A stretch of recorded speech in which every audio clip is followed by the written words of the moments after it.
ಇವತ್ತಿನ ವಿಡಿಯೋದ ವಿಷಯ ಎಂತಂತ ಹೇಳಿದರೆ ಅಡಿಕೆ ಹೆಕ್ಲಿಕ್ಕೆ ಅಂತ ನಾವೆಲ್ಲ ಬಂದಿದ್ದೆವು. ಹಾಗೆ ನಮ್ಮ ಬಾವಿಯ ಹತ್ತಿರ ಬರುವಾಗ ತೋಟದಲ್ಲೊಂದು ಬಾವಿ ಉಂಟು, ಅದಕ್ಕೆ ಬರುವಾಗ ಅದರಲ್ಲಿ ಅಡಿಕೆ ಎಲ್ಲ ಬಿದ್ದಿದ್ದು. ಹಾಗೆ ಒಂದು ಸ್ವಲ್ಪ ಹುಲ್ಲೆಲ್ಲ ತೆಗೆದಿದ್ರಲ್ಲ, ಹುಲ್ಲೆಲ್ಲ ಬಿದ್ದು ನನಗೆ ಬಾವಿ ತುಂಬ ಚೆಂದ ಕಾಣ್ತಿದ್ದು. ಹಾಗೆ ಅದರ ಒಂದು ರಿಲೇಟೆಡ್ ವೀಡಿಯೋ ಹಾಕುವ ಅಂತ ಹೇಳಿ ಈ ವಿಡಿಯೋವನ್ನು ಮಾಡ್ತಿದ್ದೇನೆ. ನಾನು, ನನ್ನ ಅಕ್ಕನ ಮಗಳು ಹಾಗೆ ಅಮ್ಮ ತಮ್ಮ ಎಲ್ಲ ಬಂದಿದ್ವಿ. ಅಕ್ಕನ ಮಗಳಿಗೆ ಗ್ಲೌಸಲ್ಲಿ ನೀರು ಬೇಕಂತೆ.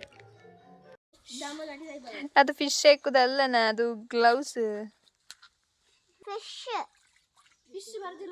ಯಾಕ ನೋಡು, ಹೊಸ ಗ್ಲೌಸ್ ಲಗಾಡಿತಿದ್ರು. ಫಿಶ್ ಹಿಡ್ಕೊಳ್ಲಿಕ್ಕೆ ಆಗುದಿಲ್ಲಪ್ಪ.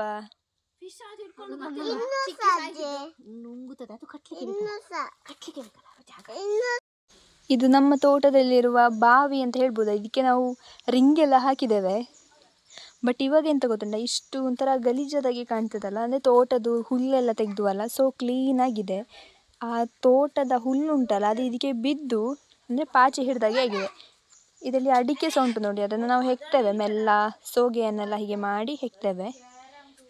ಇಷ್ಟು ಚೆಂದ ಉಂಟಲ್ಲ ನಮ್ಮ ತೋಟದಲ್ಲಿ. ಇದೊಂದು ನಾನು ಆಗೊಂದು ತೋರಿಸಿದೆಲ್ಲ, ಎರಡುಂಟು ನೀರಿನ ಸೋರ್ಸ್ ಅಂತ ಹೇಳ್ಬೋದು. ಬಟ್ ನಾವು ತೋಟಕ್ಕೆ ಹಾಕೋದಿಲ್ಲ, ಪಂಪ್ ಎಂತ ಕನೆಕ್ಟ್ ಮಾಡಲಿಲ್ಲ. ಸೊ ನೀರನ್ನು ಹಾಗೆ ಇಟ್ಟಿದ್ದೇವೆ. ನಾನು ತೋರಿಸ್ತೇನೆ. ಇದರಲ್ಲಿ ಮೀನು ಕೂಡ ಉಂಟು, ಕಾಣ್ತದಾ? ಮೀನು ಹೋಗ್ತಾ ಉಂಟು. ಸೊ ಫ್ರೆಶ್ ಉಂಟು ಇದು ನೀರು. ಮೀನುಂಟು, ಕಪ್ಪೆ ಉಂಟು, ಎಲ್ಲ ಸಹ ಉಂಟು. ಈ ಥರ ಮಾಡಿ ತೆಗೆಯೋದು ನಾವು ಅಡಿಕೆಯನ್ನು. ಅಲ್ಲಿ ಕಾಣ್ತಾ ಉಂಟು ಒಂದು ಅಡಿಕೆ, ಅದನ್ನು ಅಮ್ಮ ತೆಗಿತಾ ಇದ್ದಾರೆ.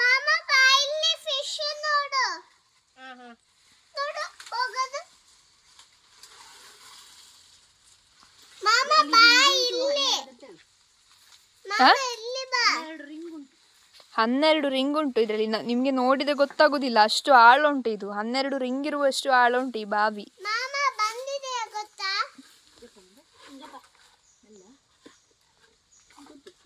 ಕೈ ಪತನೇನ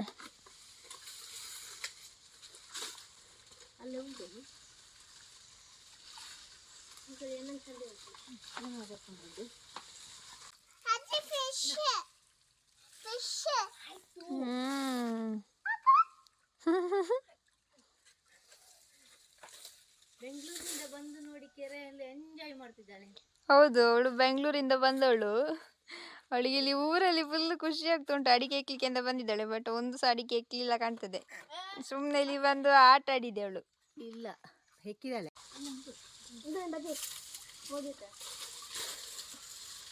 ಹಾಗಾಗಿ ಇವತ್ತಿನ ವಿಡಿಯೋ ನಂದು ಇಷ್ಟೇ. ತೋಟದ ಒಂದು ವ್ಲಾಗನ್ನು ಮಾಡುವ ಅಂತ ಹೇಳಿ ಒಂದು ಸಣ್ಣ ವ್ಲಾಗನ್ನು ಮಾಡಿ ಹಾಕಿದ್ದೇನೆ. ಈ ವಿಡಿಯೋ ನಿಮಗೆ ಇಷ್ಟ ಆಗಿದ್ರೆ ಲೈಕ್ ಮಾಡಿ, ಹಾಗೆ ಕಮೆಂಟ್ಸ್ ಮಾಡಿ. ಸಬ್ಸ್ಕ್ರೈಬ್ ಮಾಡದೆ ನೋಡ್ತಿರುವವರು ಇಂತಹದ್ದು ಬ್ಯೂಟಿಫುಲ್ ವಿಡಿಯೋಗೋಸ್ಕರ nature's flavours hub Kannada videos ಚಾನಲ್ನ ಸಬ್ಸ್ಕ್ರೈಬ್ ಮಾಡಿ. Thanks for watching. Bye bye.